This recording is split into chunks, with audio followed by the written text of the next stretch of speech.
Bonjour chers abonnés, je suis très heureuse de vous retrouver ce vendredi pour votre nouvelle capsule de Gabon Vert s'invite chez vous. Aujourd'hui, Gabon Vert est chez Ma Petite Cueillette, un jardin ludique où nous allons rencontrer la fondatrice qui va nous expliquer et nous donner des rudiments de la cueillette ludique. À tout à l'heure.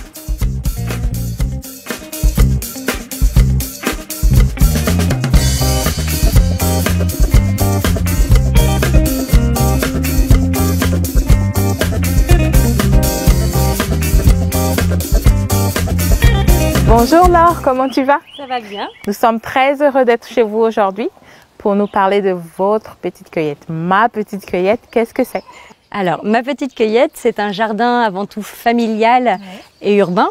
Donc nous sommes situés à la cité de l'Octra à Ovendo, dans une zone d'habitation dense qui s'est développée rapidement. On a voulu garder, nous, ce terrain non construit pour que ça reste un écosystème agréable et que ça continue d'apporter de la vie dans une zone d'habitation. Oui. Alors, comment avez-vous commencé vos activités et quelles sont vos activités déjà? Alors, j'ai commencé quand je suis devenue maman. D'accord. Parce qu'il a fallu que je fasse la diversification alimentaire à mes enfants et je voulais être sûre de leur apporter des aliments sains. Ouais. Donc j'ai commencé à cultiver pour mes bébés, il y a maintenant 6 ans. Et au fur et à mesure, je voyais que ça commençait à pousser, ça m'a donné confiance et on a développé un petit peu notre jardin. Donc on avait commencé avec les patates douces, avec les courges, avec quelques carottes, avec bien sûr les feuilles de manioc et les tubercules.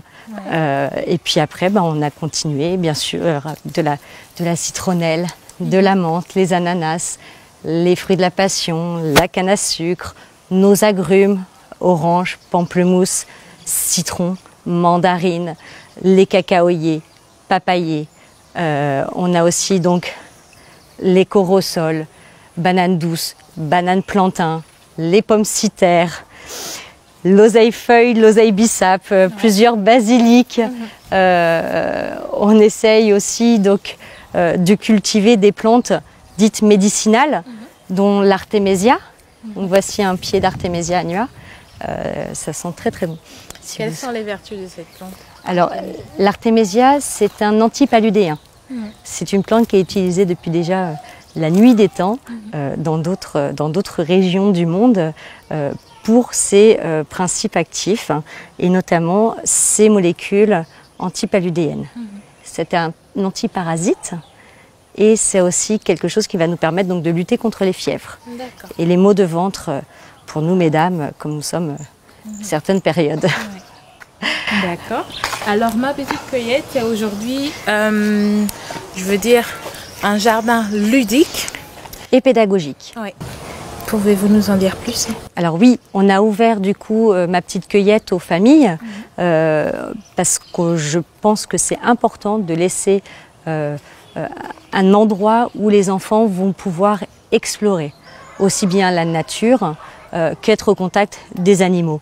On a une sorte de mini-ferme avec des canards, des poules, des cochons d'Inde, des lapins. On a des outils. Et donc les enfants peuvent très bien s'amuser à venir fouiller la terre, planter une graine et au fur et à mesure de leur visite, ils viennent voir un petit peu le fruit de leurs travaux. Oui. Ils apprennent aussi des nouvelles saveurs, les fruits de la passion, la mélisse, la menthe, les corosols, comme les loufas, sont les éponges naturelles. Donc il suffit de les... Hop, on les cueille. On les épluche et on n'a plus qu'à faire notre bain de vapeur, n'est-ce pas? Oui. Et à se frotter. Ça, c'est le mesep. C'est le mesep, exactement. Le ndundouene dans ma langue maternelle. Ndundouene. Qui est? C'est la menthe sauvage. Hein. Oui, et ta langue maternelle? Le mien. Grand miennet, d'accord. Le MECEP enfant. Oui, enfant, voilà. Voilà. Mais ça, Oui. voilà, Ouais. c'est souvent le mot qu'on utilise, Donc nous. ça, c'est une plante. Ça, c'est le louffa. C'est le louffa, je connais pas. Alors, le louffa, ça fait partie de la famille des curcubitacées, hein, donc les D'accord. concombres, les courges. Et en fait, le louffa, donc il est mélangé à notre MECEP, hein, parce qu'on est, nous, sur un principe de permaculture. Donc, on laisse un petit peu la nature faire. Donc là, c'est cette liane. Donc, ça va créer ces boutons floraux jaunes qui, en se développant, voilà. Donc là, il y en a un qui est en pleine croissance. Là, tu en as un qui vient à peine donc de sortir. Et donc, en fin de croissance, on le laisse pousser. Est-ce qu'on en a un qui a maturité là, enfin, tu vois, la liane est sèche. Donc, il suffit de récolter son fruit. Hein, et tu l'épluches comme on vient de le faire. Et à l'intérieur, donc, c'est fibreux. Et c'est l'éponge naturelle qu'on appelle louffa, qu'on va retrouver aussi au Moyen-Orient dans les bains de vapeur. Donc là, il va. Elle n'est pas consommable. Alors, à ce stade, quand elle est vraiment très jeune, on la consomme comme les courgettes. On l'a déjà perdue. Voilà. Si on la récolte, tu vois, elle est encore tendre. Mais dès qu'on la laisse pousser, elle va devenir très poreuse, très fibreuse, creuse comme ça. Donc ça sera plus du tout agréable en bouche. Hein. Mais cependant, voilà, et comme on est sur donc notre permaculture, on va tout simplement donc récupérer notre éponge, on va la vider pour récupérer les graines et on va la mettre en pépinière. Voilà. Et ça, c'est hyper important, notamment quand on a les écoles, leur montrer le cycle de production.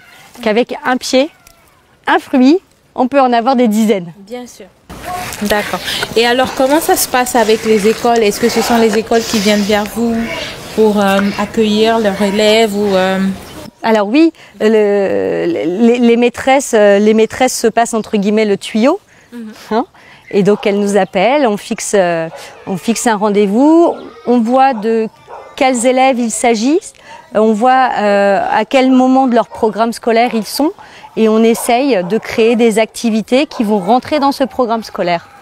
Donc ça peut être des activités qui sont liées donc à l'agriculture, hein, comme la classification des plantes, classification végétale, ou bien pour les plus petits, ça va être la reconnaissance des animaux, ça peut être aussi les cycles de reproduction, qu'elles soient végétales ou animales, tout simplement. Et là, tu vois, on essaye de multiplier, depuis qu'on a commencé notre balade jusqu'à ici, qui est à peu près donc, allez, une petite moitié de la plantation, on a dû déjà traverser 50 différentes espèces. Alors là, on a beaucoup de pieds d'artémisia. Oui. Donc, alors, là, c'est ça se consomme en tisane, c'est ça? Oui, l'artémisia se consomme en tisane. Donc, soit on prend la matière végétale fraîche, ou soit tout simplement, une fois qu'elle est à maturité, on va la mettre à sécher. Donc, on utilise le même séchage que pour les cabosses.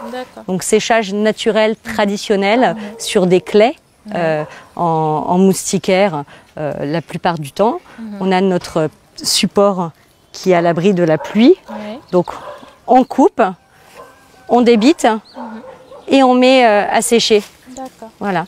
Contrairement à la moringa, l'artémisia supporte un séchage solaire. Donc c'est pas un problème. On a aussi donc de la moringa, on a de l'eucalyptus, on a la mélisse, on a les menthes, on a les feuilles de cogrossolier. Alors comment vos enfants, les enfants que vous recevez le plus souvent, perçoivent le jardin? Est-ce qu'ils sont très réactifs? Est-ce qu'ils sont quel est le comportement en général des enfants que vous recevez ici? Alors ici, les enfants, c'est une grande récréation. Parce que c'est un terrain de jeu immense. Donc souvent, quand ils arrivent, ils sont impressionnés parce qu'ils ne s'attendent pas à entrer dans un jardin. Donc la première chose, c'est « Ah, c'est cool, c'est calme ». Et tout de suite, ils descendent. Ils s'apaisent. Exactement. Et ils sont dans l'observation. Bien sûr, on a toujours nos petits citadins qui n'ont pas l'habitude d'être en contact avec des animaux, qui vont avoir des réactions plus ou moins bruyantes. Mais tout de suite après, c'est ça, on on les accueille tout simplement et puis on leur explique est-ce que voilà cet animal-là, est-ce que tu veux le toucher? Ça c'est le bébé. On essaye vraiment de se mettre au niveau des enfants pour que ça soit plus facile, qu'ils soient vraiment à l'aise et qui profitent pleinement de leur expérience ici au jardin. D'accord. Alors là, j'imagine que vous n'avez pas une production assez grande, mais quand vous produisez vos fruits ou vos légumes, quelle est votre clientèle, si vous en avez déjà? Alors, souvent, c'est les familles qui viennent nous rendre visite. C'est pour ça que ça s'appelle Ma Petite Cueillette, en fait. Ma Petite Cueillette, à la base, c'était pour nous faire plaisir. Donc, on vient et puis, en fonction de ce que l'on trouve, on met dans notre panier et on emmène à la cuisine pour préparer. Si on ne consomme pas sur place. Donc là, on a des avocats. On pourrait ramasser donc quelques avocats, quelques pommes de terre. Tu vois, notre beau régime de bananes. Donc c'est 1000 mètres carrés, mais ça peut quand même produire presque suffisamment, tu vois, pour notre famille. On va être autonome sur notre consommation de feuilles de manioc. On est autonome sur notre consommation de tubercules, sur notre consommation de bananes plantains, sur les salades, les épinards, les papayes. Donc on vise vraiment à ça. C'est déjà pour notre consommation personnelle, pour être autonome. On a aussi donc nos œufs, hein, on a nos canards, ça va ça, le basilic, les pastèques, les aubergines. Donc tout ce qu'on ne consomme pas, quand les familles elles viennent, elles peuvent repartir avec leur panier garni en fonction de la saison aussi, en fonction du passage et en fonction de ce qui leur donne envie, tout simplement avec. Donc là, tu vois, on a encore du maïs, les courges, le curcuma, le gingembre. Il y a de quoi faire. Alors, quels sont vos projets d'avenir? Est-ce que vous envisagez de peut-être agrandir votre jardin? Est-ce que vous envisagez d'avoir plus d'écoles, de faire plus de sensibilisation sur le cadre scolaire, bien sûr? Alors oui, ça serait formidable de rendre accessible ce type de jardin à tous les enfants. Sans pour autant dire que Ma Petite Cueillette, c'est le jardin référent. Moi, ce que j'aimerais, c'est que dans chaque arrondissement, dans chaque quartier, il puisse y avoir un environnement accessible, où l'on puisse reproduire tout simplement un jardin avec une multitude de variétés, de préférence locale, bien entendu, et que les gens puissent s'investir dans leur quartier, dans ce jardin, que les enfants puissent venir faire des expériences avec leurs parents, avec leurs enseignants. Les enfants peuvent-ils aussi nourrir les bêtes quand ils viennent au jardin? Bien sûr. Alors, au-delà de cette démarche que l'on a d'agriculture, on va dire de permacole et naturelle, on est aussi dans ce système de recyclage naturel des déchets. Donc, c'est-à-dire qu'on ramène ici toutes nos épluchures de la maison, les restes de repas quand il y en a, et ça favorise et ça participe à ce cycle vertueux. C'est-à-dire que nous, on va consommer les choses de la plantation qui vont retourner sous une autre forme à la plantation en passant par les animaux. Et le mot, on le fait passer aussi aux familles qui viennent nous rendre visite, qu'elles n'hésitent pas à venir avec leurs pains rassis, leurs épluchures pour donner aux animaux. D'accord. Alors moi, je vais faire un focus sur votre coq. Alors, il s'appelle le roi du rodéo. Le roi du rodéo. Voilà, et en plus, tu vois, il a vraiment... Il a vraiment un nom, quoi. Il est énorme. Est-ce que tu veux le prendre dans tes bras? Est-ce que tu oserais? Oui. Oui? Oui, bien sûr. Est-ce que lui, il va vouloir passer à...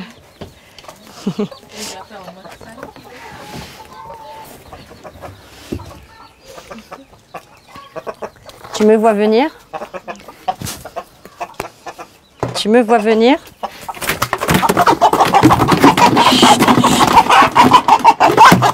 Attends. Voilà. Chut. C'est pour la gloire. Tu entends? Tu vas être connu. Voilà. Alors, la petite histoire du roi de... Du rodéo. Alors, le roi du rodéo, c'est notre coq. Hein. Donc, on a un seul coq, c'est lui. Et le roi du rodéo, il est né à la maison. Il a voyagé dans son œuf bébé, et puis on l'a couvé à la maison et il a éclos avec nous. Et donc voilà, c'est notre bébé hein, qui est devenu maintenant le papa et qui nous sert donc à la reproduction et à augmenter notre cheptel de poules. Vous n'avez pas vu notre canard? Attends. Si tu l'observes, tu vois comment il se met debout? Oui. C'est comme un pingouin. Oui, tout à fait, oui. Ce qu'on appelle les canards coureurs indiens. D'accord. Un pensionnaire de notre jardin ludique, c'est aussi le petit canard. C'est notre coureur indien. Voilà. Notre canard familial, le papa de tous. D'accord. Alors, Laure, pour mot de fin, quel est le message que vous pouvez lancer aujourd'hui? Alors, dire que l'agriculture urbaine est possible. Surtout, il faut encourager chacun à aller vers un minimum d'autonomie alimentaire. C'est possible. Il ne suffit pas de grand-chose. Mais voilà, on peut cultiver chacun son basilic, sa menthe pour son infusion, pour se faire du bien à l'intérieur et puis à l'extérieur. Parce que consommer le fruit de son travail, ça n'a rien à voir avec consommer ce qu'on va aller acheter. Consommer le fruit de son travail n'a rien à voir avec ce que nous pouvons acheter. Vous l'avez bien compris. C'était avec Laure aujourd'hui pour ma petite cueillette. Moi, je vous dis à très bientôt, chers abonnés, pour un nouveau numéro de Gabon Vert s'invite chez vous. À très bientôt.